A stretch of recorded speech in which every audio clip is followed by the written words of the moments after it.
Okay, so summer vacation officially started 3 days ago, and already I can tell this is going to be a completely different kind of chaos than 5th grade was.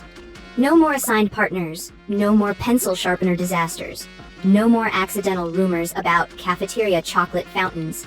Just me, Marcus, Tyler, and Devin, an entire summer stretched out in front of us, and absolutely no plan whatsoever. We're all hanging out at the lake near my house, the one where basically every kid in the neighborhood ends up during summer, when Marcus suddenly goes, "Hey, has anyone ever gone past those trees on the far side?" Pointing toward this thick patch of woods on the opposite shore. Honestly, I've never really paid attention to before. I go, "I don't think so, why?" And Marcus, with this look on his face that I have learned to be immediately suspicious of, goes, "My older cousin said there's an old abandoned camp back there. Like cabins and everything just sitting there empty." Now normally, abandoned place in the woods is exactly the kind of thing that should make a person go, "Cool, let's stay far away from that." But apparently my brain does not work that way, because the second Marcus says the word abandoned, I am 100% in. Tyler, predictably, is already standing up and grabbing his shoes, going, "Hey, we're doing this, right? We're checking it out." And Devin, looking a little less certain, goes, "Are we sure that's a good idea? Abandoned places are usually abandoned for a reason." Devin's concern is valid.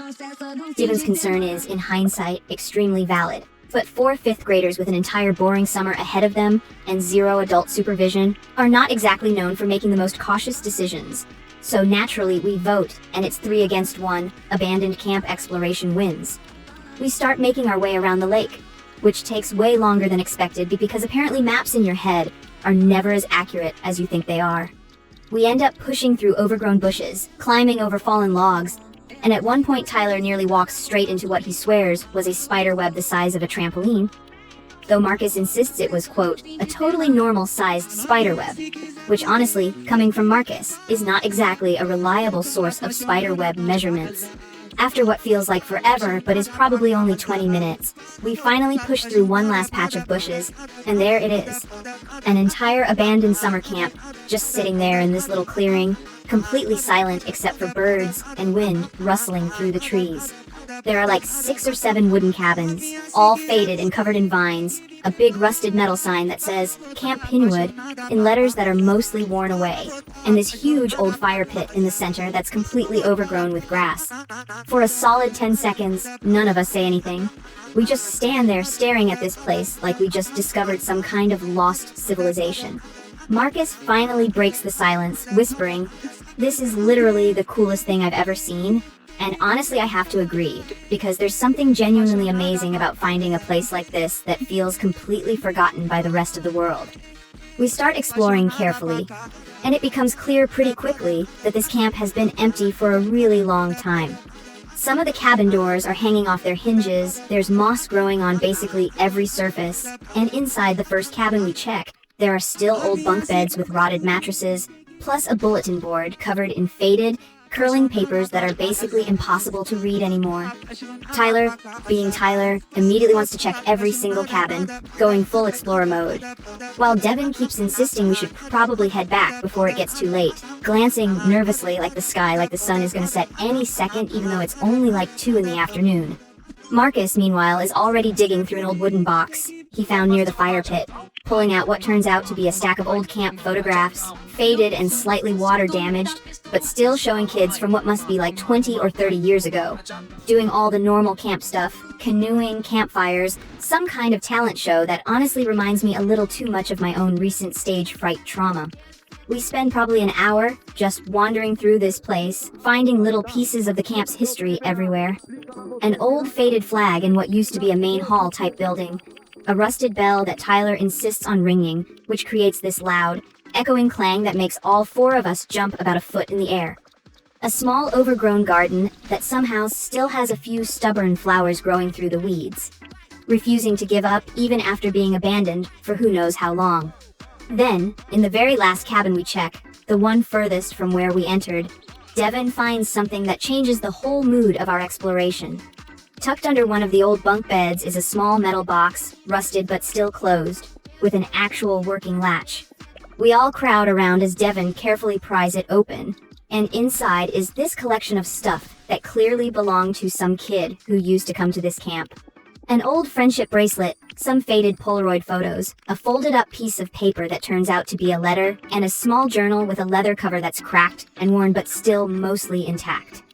Marcus obviously immediately wants to read the journal out loud, and even Devin, despite his nervousness about the whole trip, can't resist getting curious about it. We carefully flip it open, and the handwriting inside is definitely a kid's handwriting, describing what seems like an entire summer at this camp, decades ago.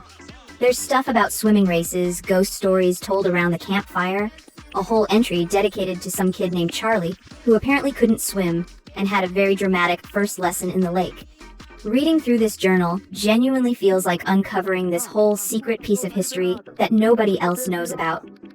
We spend almost another hour just going through it, taking turns reading entries out loud, completely absorbed in this stranger's summer, from what must be 30 or 40 years ago based on some of the details mentioned.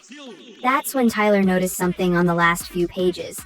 The final entry in the journal is dated for what would have been the very last day of Camp, and it just kind of ends abruptly mid-sentence almost, like whoever was writing it just never got the chance to finish. There's something weirdly haunting about that. Honestly, this whole detailed record of someone's entire summer just cutting off without any real ending. We decide, unanimously, without even really discussing it, that we're taking the box with us. Not to keep exactly, more just because it feels wrong to leave this piece of someone's childhood buried under an old bunk bed in an abandoned cabin forever. Devon, surprisingly, is the one who suggests we should try to figure out who it belonged to, if that's even possible after all these years. On the walk back around the lake, we're all buzzing with theories about who this kid was, what happened to them, why the camp got abandoned in the first place. Marcus is convinced there's some big dramatic mystery behind it all, probably involving, according to him, something spooky, while Devin is more logically minded, pointing out that camps probably just close down sometimes because of money problems or something equally unexciting but way more realistic.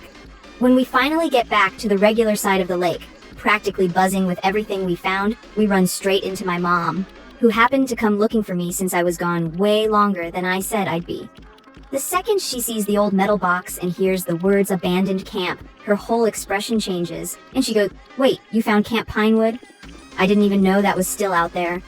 Turns out, and this is honestly wild, my mom actually knows about Camp Pinewood, because apparently it closed down back when she was a kid herself, decades ago, after some kind of funding issue forced it to shut down suddenly, midsummer even, which would explain that unfinished journal entry perfectly. She tells us there used to be talk around town about it, some old local legend about the camp's sudden closure, though she admits she never knew all the details herself. This just makes the whole mystery even more interesting, honestly. We spend the rest of the evening at my house, going through the box again, trying to piece together clues, with my mom occasionally wandering by and adding little bits of information she remembers hearing growing up. It's honestly one of those moments where something that started as just a random summer adventure turns into this whole genuinely fascinating piece of local history nobody around here really talks about anymore. By the time everyone heads home that night, we've already made a plan to go back to Camp Pinewood again soon. This time a little more prepared to explore the rest of it properly, and maybe even try to figure out more about who that journal actually belonged to.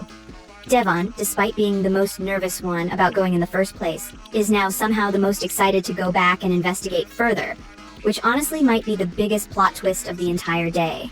So yeah, that's the story of how one boring summer afternoon at the lake turned into discovering an entire abandoned camp, complete with a mysterious old journal and a decades-old local mystery that apparently nobody's really solved. Summer vacation was supposed to be relaxing. Instead, day 3, and I'm already neck deep in some kind of real-life mystery adventure. Next time, things get even wilder, because I actually get my very first summer job, working at the local pet store, and let's just say things do not go smoothly at all. You are not going to want to miss what happens when I'm left in charge of the reptile section for the very first time. Subscribe so you catch it the moment it drops, and let me know in the comments if you've ever found something abandoned and mysterious near where you live.